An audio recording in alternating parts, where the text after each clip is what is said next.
Okay, how do you fight lawful evil?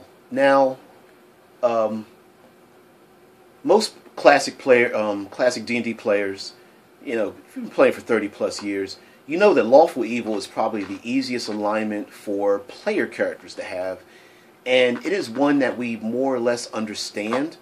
And lawful evil plays by a strict set of codes. They are the quote unquote honorable evil. They are the classic La Costa Nostra. They have despite the fact you may not like their lifestyle, they have a code of conduct. You will respect elders. You are a made man.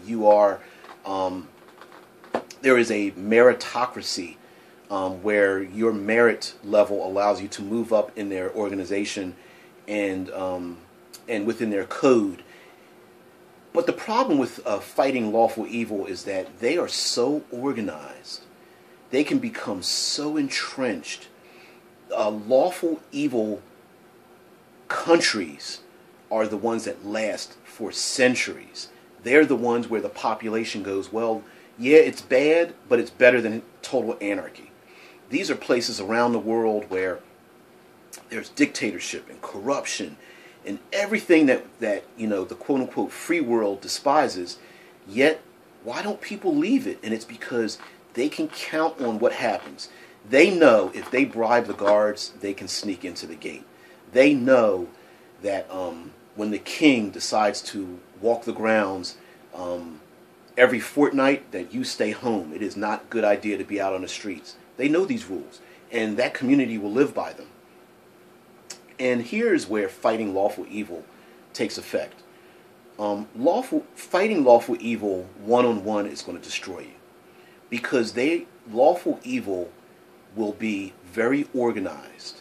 They will be very hard to disrupt their morale, and they will do things tactically that, although they may be lower level creatures, let's say kobolds or hobgoblins, their numbers make up for it, and their organization makes up for it. Lawful evil will have traps. They will use tactics, short range, long range. They will use methods to gain the upper ground. They will use the environment. They will use the population against you, and they will use the law against you. So fighting them one-on-one with a small group is very dangerous. You will need army against army to fight lawful evil. Also, the problem with fighting an army of lawful evil is that they know the consequences of retreat. And so you will find many times in a lawful evil army that they will fight to the death. They know that if they survive, there is merit and there is reward. They also know that if they are cowards, that there is a greater danger than a player character's sword on the other end. They will be used as an example to keep everyone else in line. They will be tortured. So then what do? Well, you're going to have to to fight lawful evil, you're going to have to undermine their very foundation. So you're going to have to go after their resources. You're going to have to go after their food and water. You're going to have to go after their magic. Go after their communications. One thing about lawful evil is that there is a lot of communication. Orders are to be followed, and if you can manipulate those orders, if you can manipulate their innate fear of their superiors, you can get by. For example, you are captured and you're threatening the guard, and you tell the guard that you cannot kill us, you have to take us to your leader. And if you threaten them and say, well, if you don't do this, there's going to be punishment, I don't know, you better ask someone above, you better go ahead and leave. And putting that fear into them, of the fear of being incompetent, the fear of being useless, the fear that all the hard work they put into get to their level, whether it's a mid-level position, will be lost, is a good way to manipulate them. Also, in combat, if you can find out their tactics beforehand, they can be predictable.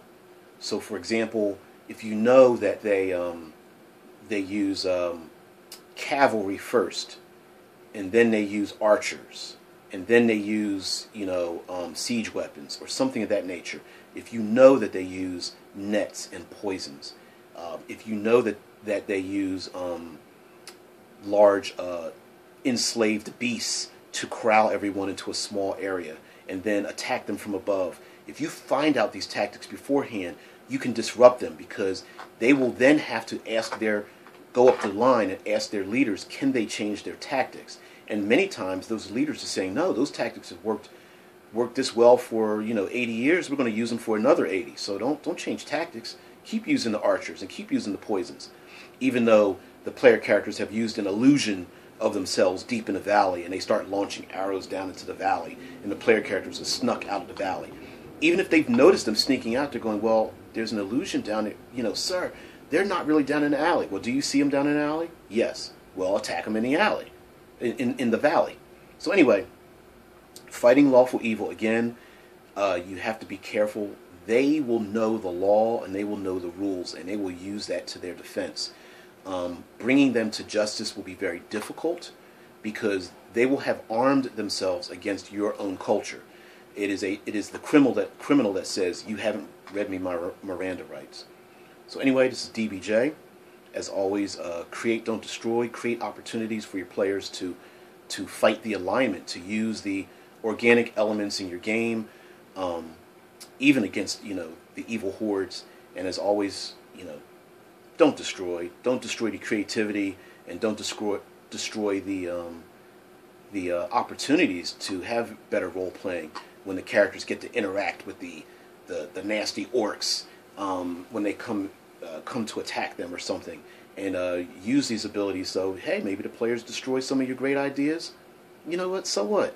It's just all it does is just have a value added to your game. So anyways, DBJ, fighting the alignment, lawful evil, and I'm out.